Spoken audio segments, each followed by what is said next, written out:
Good morning to you, ladies and gentlemen. We are live today on the Spencer Walsh Radio Network. Thank you, Tom, for joining us here today.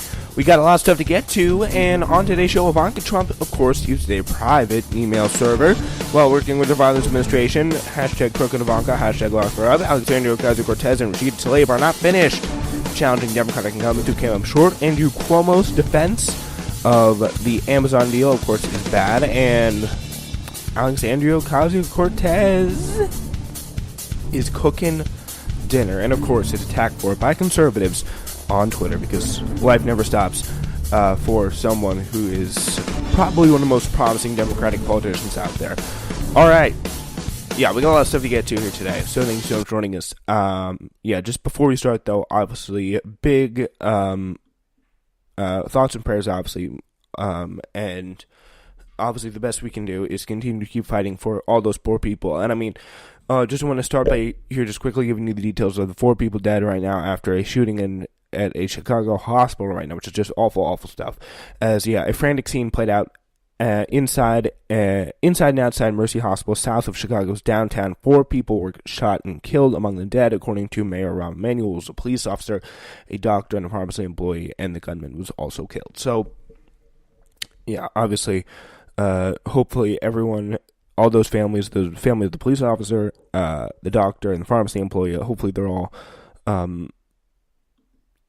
all do better and get better, because it's just such a rough situation out there, and you never know when it could happen. It's happening again in a bi-weekly occurrence now. And it's just crazy stuff. According to the Washington Post, though, President Trump's daughter Ivanka sent hundreds of emails to other government officials regarding government business from using a personal email server, saying, quote, the White House, that is. Ethics officials learned of Trump's repeated use of personal email when reviewing emails gathered last fall by 5 cabinet agencies to respond to a public records lawsuit. That review revealed that throughout much of 2017, she often discussed a related White House official business by using a private email account with a domain she shares with her husband, Jared Kushner. The discovery alarmed some advisors who feared that some advisors to President Trump, because they feared that his daughter's practices bore similarities to the personal email list of Hillary Clinton, an issue he made a focus of his 2016 campaign. Trump attacked his Democratic challenger as untrustworthy and dubbed her Crooked Hillary for using a personal email account as Secretary of State. It sure seems pretty similar, by the way, and if not worse, because there's more emails. When questioned about the server, Ivanka told aides she wasn't familiar with some of the details of the rules. I mean, how could she be? It's not like her personal email servers were sent to be before this campaign. Like, are you paying attention? Like, I am a 10th grader, and I know those rules. I know you're not supposed to do that, because I was alive during the 2016 campaign. I remember, what happened, and that's just basic logic. I mean, if you at least if you're not sure, you just want to maybe possibly consider, checking in, and maybe possibly considering, is this wrong here? Ask an expert. Ask a White House expert before they all quit in disgrace. And resign, and they can't take it anymore. Resign out of what the hell is going on. Before they do that, just ask them, am I doing the right thing here? Should I be doing this? And if not, maybe you should change your ways, because if you get caught doing it, it looks pretty bad. When questioned about the server, they're this is kind of the ultimate bad optics story here. I don't think it's going to be around for a long time, but still, it's something that officially removes the Twitter, that removes the attack from Donald Trump's arsenal in the future when it comes to talking about Hillary Clinton. So yeah, while transitioning the government, she was given an official account, but until the White House provided her the same guidance they had given others who started before she did, Trump sometimes used a personal account, almost always for logistics and scheduling concerning her family, as Mary John said that. Yes, her family does happen to include President of the United States, but don't worry, this was nothing like Clinton's use of private server, which resulted in an FBI investigation that may have cost her, according to some people, the presidency. This is Mirjanian. I think this is the spokesperson. So apparently, I'm trying to find out who this person is. Mira Janey, I think it's the spokesman. Ms. Trump did did it not create a private server in her house or office. No classified information was ever included, and the account was never transferred at the Trump organization. Was never transferred to the Trump organization, and no emails were ever deleted. Mirajan says that Ivanka's turned all government-related emails to officials months ago, which is good. At least she didn't release them. During her time as Secretary of State, Clinton used only a private email server located in the basement of her Chappaqua home. It's true that some of those emails were deleted by a computer specialist during the investigation, but Clinton's excuse was the same as Ivanka's. She didn't know the rules, she didn't say anything classified. Obviously, the latter later turned out to be false, and so did the former, let's be honest. She knew the rules. So did Ivanka, too. There's obvious hypocrisy that her father ran on the misuse of personal emails as a central tenet of his campaign. Austin Evers, the executive director of the liberal watchdog site American Oversight, told the Post, obviously there's no reasonable suggestion she didn't know better. Clearly, after joining the Trump administration, she should have been on high alert about personal email use. And by the way, Donald Trump called Clinton's use of private email server during 2016, quote, bigger than Watergate, unquote. So, yeah, I mean, it's just, yeah, I think the only really thing that does, this takes away, really, the attack that's been so substantive on Hillary Clinton. Like, no one can really, especially Donald Trump. I don't see why she would need to worry about being attacked for that anymore, because she's not running. She's definitely not running. She can't be running. It's not possible. She's not running, okay? She's not running. She's not, I'm saying that to convince myself as much as I am to convince you. She's not running. She's not running. She's not running. She's not running. She's not running. She's not running. Okay, let's just get that through. She is not running. Like, I think that's a very important thing to understand. Yeah, but still, I think that takes away from the attack, and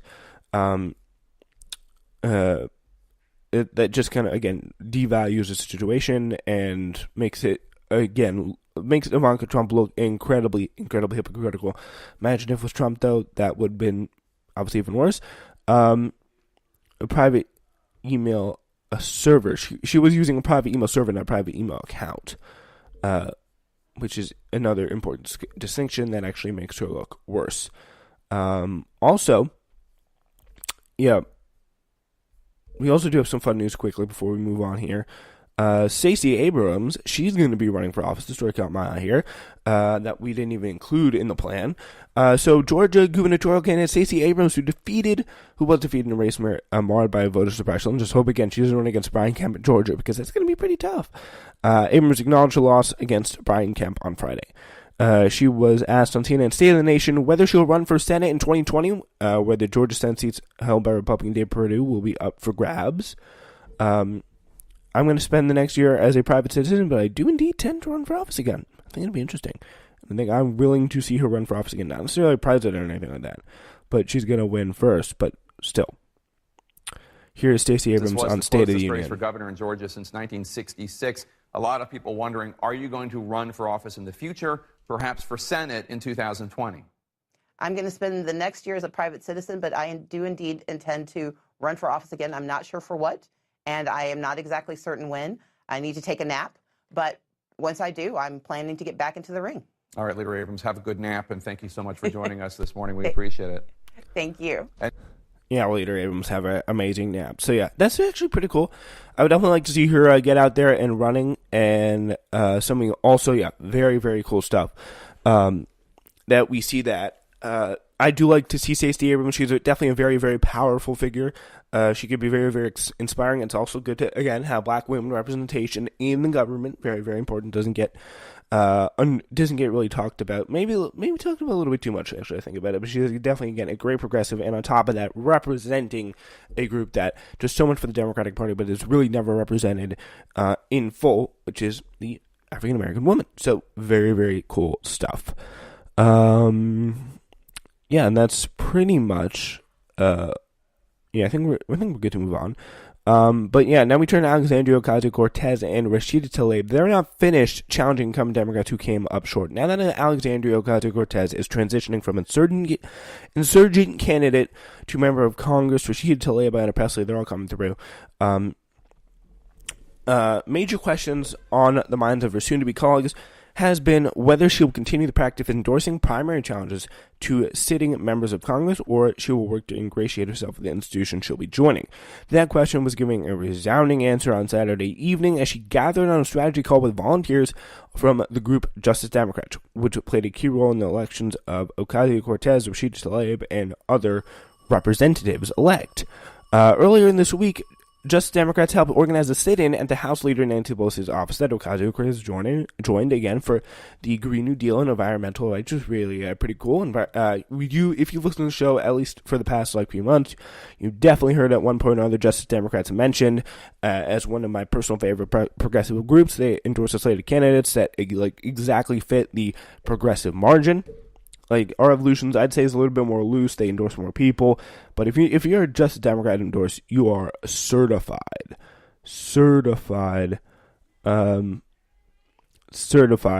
progressive. There's no question about it. If you're a progressive, you see a Justice Democrats, if you see a Justice Democrats person out there, that's a left winger, that's for sure. At least by America's standards. All right. Yeah, so on the video call, Ocasio-Cortez announced to supporters that she and the Justice Democrats would continue challenging incumbents in blue districts where the sitting member isn't represented enough of the district, ideologically or demographically. And for that, Ocasio-Cortez wants to help recruit candidates. All I'm asking you to do, is, she says, is throw your hat in the ring. Say, what the heck? And that's really what she did. She was like a bartender in Brooklyn, political organizer, supporter of the Bernie Sanders campaign, and she was like, hey, I just want to run.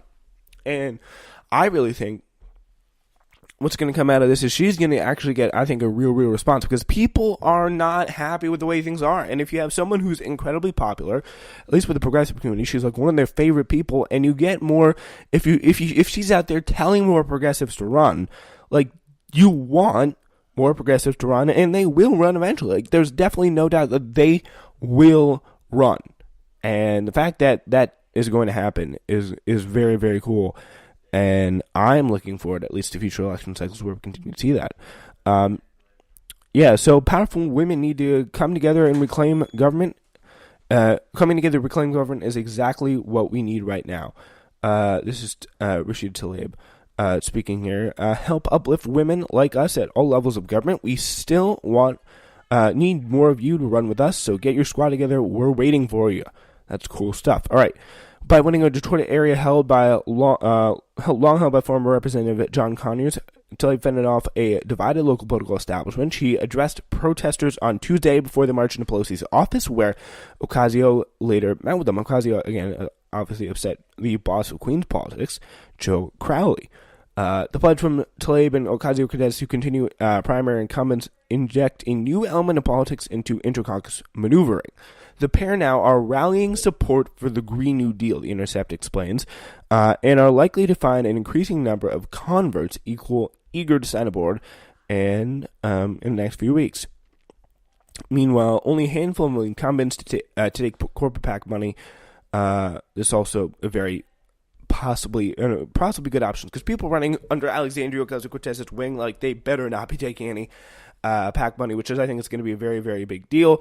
Outgoing Representative Michael Capuano, a strong progressive from Massachusetts who was fellow in a major primary last year, in which his acceptance of corporate money was a major campaign issue. He was beaten by City Councilor Ayanna Pressley, who had the backing, of course, of Ocasio and Justice Democrats. So, yeah, she was a big progressive we were all excited about. So, yeah, Michael Capuano. It's kind of tough when you see one strong progressive go down to another one, but I guess we're going to say Ayanna Pressley was stronger. So he was another one of the big ones. But Justice Democrats Executive Director Alexandra Rojas says, we recruited and supported Ocasio-Cortez all the way to historic victory, and now we're going to try to repeat the playbook. And that's the key idea here, repeating more Alexandria Ocasio-Cortez type victories. And that's something Alexandria Ocasio-Cortez would like to see, and more real progressives in Congress should like to see, because they're going to have more people that work with that. They're not going to have resistance at the top to their ideals. They're going to have support at their ideals. If they get more left-wing people in the Democratic Congress, people who actually align with the ideas of people. If they actually align on the ideas with real people, I think it's going to be